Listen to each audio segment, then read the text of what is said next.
Do you guys think I should try to get sponsored by Keeps? If you're bald, leave a comment in the comment section below and let me know if you want my honest opinion. I could like test it out for a couple months.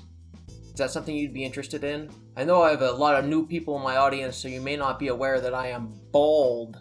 Anyway, welcome to Week in Weird. My name is GiBi. Today is March 21st, and we are going to be talking about a couple funny stories that happened last week. Warehouse employees steal over $35,000 worth of video cards. What is that? Like 4 cards? Ha! Ha! One of the comments actually says that. If you read it, it was 20, but yeah, cool. That's called a joke, son. 3 men in Russia were reportedly arrested after stealing 20 NVIDIA RTX 370 Ti's from a suburban warehouse. They were arrested after trying to sell them to a local pawn shop.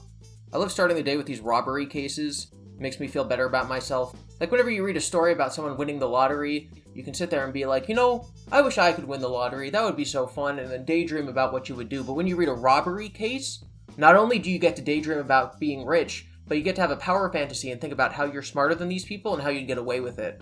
Like, if I stole a bunch of graphics cards, I would probably play Fallout New Vegas and, like, that's it, not actually use them for anything else. They're not even wearing ski masks. Robbery masks. The trio tried to sell the highly sought-after video cards at pawn shops in the area, but they only wanted less than half what the video cards are worth, which caused one store owner to get very suspicious. So then that guy called the cops. Apparently because of the embargo on foreign goods and the war that's going on, those video cards cost the equivalent of $1,900 US, whereas in America we can buy them for $500 to $700 if they're actually in stock. Wow, those robbers must have felt really embarrassed when they got caught with their robbery. They must have been turning red. So Pixar's newest movie, Turning Red, came out this past week, and it was okay. The first 20 minutes, I think, were very cringe. It was partially cringe in a bad way, like Gen Z humor and way too fast pacing for my old mind to keep up with, and part cringe in a good way, like The Office on steroids, Scott's Tots level cringe, but on purpose. Also, the subject of one of the cringy scenes has my name, which I'm not used to seeing in movies, and that made it even worse. In case you've somehow avoided all the trailers for this movie and all the promotional material, it's about a young Asian Canadian. I'm so used to saying Asian American that saying Asian Canadian is not rolling off my tongue correctly. It's about an Asian Canadian little girl who gains the ability to become a panda once she starts going through puberty. Now, I think that there's textual evidence within the film to support that the panda is not a direct metaphor for, menstruation, but a lot of people read it that way. And this has led to a lot of complaints from parents who took their kids to see the PG-rated Pixar movie. And by took their kids to see it, I mean it was on Disney+, so it was in their own living room. It's not like they're actually going to the theater anymore. That's sad. So parents put on this PG-rated kids Pixar movie, and there are overt references to periods in it, including the mom giving the daughter pads, and obviously the red, it's like blood, it's panda.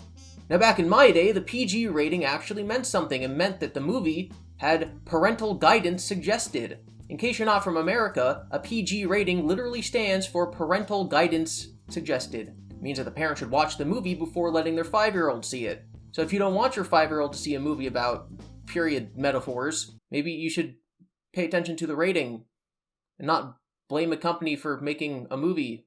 I remember when I was watching Infinity War in theaters, there were these very little kids who were sitting 2 rows in front of me, and they got very upset at the sad ending. And they were crying on their way out of the theater, and the dad had to console them. And I'm just sitting here thinking like, yeah, it's a superhero movie. Yeah, they probably saw all the Marvel movies with their family at home. But it's still rated PG-13, so maybe you should make sure that it's okay for your kids before you take them to it.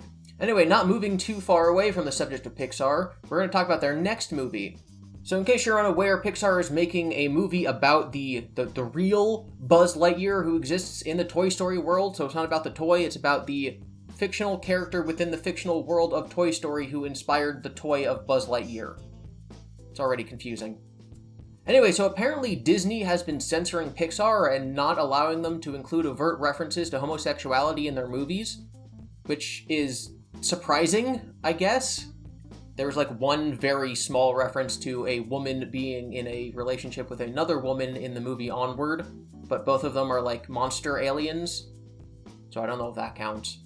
Now, in real-world politics, there's this bill that just passed in Florida, and what it does is it prevents sexuality from being discussed in classrooms from grades, I think, kindergarten to like 3rd or 4th grade. And a lot of people are upset about this because the law isn't specific enough, and you could theoretically interpret it as if a gay teacher mentions that they are in a gay relationship, then that would be discussing sexuality, because they would then have to explain to the students who might not know what a gay relationship is, and that would violate the law. So a lot of people don't like it. Disney is apparently not pulling their funding from some of the politicians who signed on to the bill, and so they're getting a lot of backlash. I said funding, I meant donations, although I guess that could have been biting political satire if I had meant it. Anyway, to try to make it up to their critics that they are in fact donating money to the politicians who are putting in this anti-gay bill in Florida, they are allowing Pixar to put a scene back into Lightyear that they had previously told them to remove, which involves a gay kiss. That's so, it's so progressive of them. I'm sure everyone's going to forgive Disney. The fact that they censored this in the first place, like, not more than a month ago, that's fine. They're totally forgiven. They're totally not complicit in genocide in China or anything like that. The kiss is between prominent characters Alicia and another currently unidentified female character. The character's relationship was always in the film, but during the creative process, conversations around intimacy were had, and the kiss was removed, though the characters' roles were never reduced. Following the eternal backlash around Disney's previous public silence on Florida's Don't Say Gay bill, the decision was made last week to add the kiss back in. This is now a quote from a Pixar employee. The company, meaning Disney, has shaved down to crumbs what gay representation, they are allowed to put forth. Nearly every moment of overtly gay affection is cut at Disney's behest, regardless of when there is protest from both the creative teams and executive leadership at Pixar. So yeah, in case you thought that Disney cared about you, no, they're a very evil company. Speaking of very evil companies, today is Twitter's birthday. Twitter turned 16 today after being founded on March 21st, 2006. And the world has never been the same since. I hate it. With that said, even though the website is awful and I hate it, sometimes some funny things trend, like this picture which trended 2 days ago. If you're right-brained, you'll see a fish. If you're left-brained, you'll see a mermaid. This fake psychoanalytic nonsense is dumb. Hot take there. Anyway, what trended about this was not people arguing fish or mermaid, which you might suspect. It was the fact that this is clearly a donkey. So just the word donkey was trending on Twitter over this clear and obvious donkey. Although I guess it could also be a seal. Little whiskers down there. Our final story for the day comes from Mirror. Woman creeped out by giant statue that looks like Nicolas Cage in empty house for sale. A house hunter was left feeling as though she was in a horror film after stumbling across a giant statue of a religious figure inside an otherwise empty property. Now, she technically didn't go into the property, this was a virtual online tour, and while looking at the house, she found a big statue of St. Francis of Assisi. The statue is apparently 6 feet tall.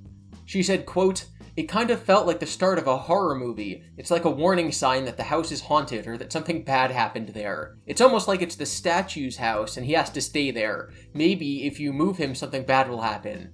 It probably comes to life at night." And yeah, kind of looks like Nick Cage, maybe a little Guy Fieri in there. Definitely not what most depictions of St. Francis look like. After this went viral, the actual owners of the house insisted that the statue is not haunted and has actually had a positive impact on their lives, even if it does sometimes scare their house guests. The current owner said, "It nearly made one of our painter contractors jump out of his skin when he saw it." Guys, if anything ever moved behind me while I was filming, you would tell me, right? Like that little Yoda head? That's a little replica of Yoda's head, and it's actually made out of the same material that they would make Muppets out of. So it's as if I had a real little Yoda head, and it's a little scary. I'm just now realizing that you can see my box of light bulbs on the floor. I'm a professional YouTuber, everyone. It's a little Yoda head. It's a little Yoda head. He can do this. It's terrifying, right? So in case you're unaware, I actually have a Patreon, and one of the rewards on the Patreon is that your name gets listed at the end of every Absurds videos. But I'm not making as many Absurds videos as I would have hoped. So what I'm going to start doing is at the end of my Week in Weird videos, I'm going to put my list of patrons off to the side. Probably going to be on this side, actually. And as the names scroll by, I'm just going to talk. I'm just going to say hi. How's everyone's Lent? I would say that I gave up being such a filthy soy boy, but, you know that's not true. I did change my water brand. I'm no longer drinking American Clear flavored seltzer water because it has aspartame in it. So now I'm drinking Walmart brand club soda and putting some Mio in it for electrolytes. Make sure to drink your water, everyone.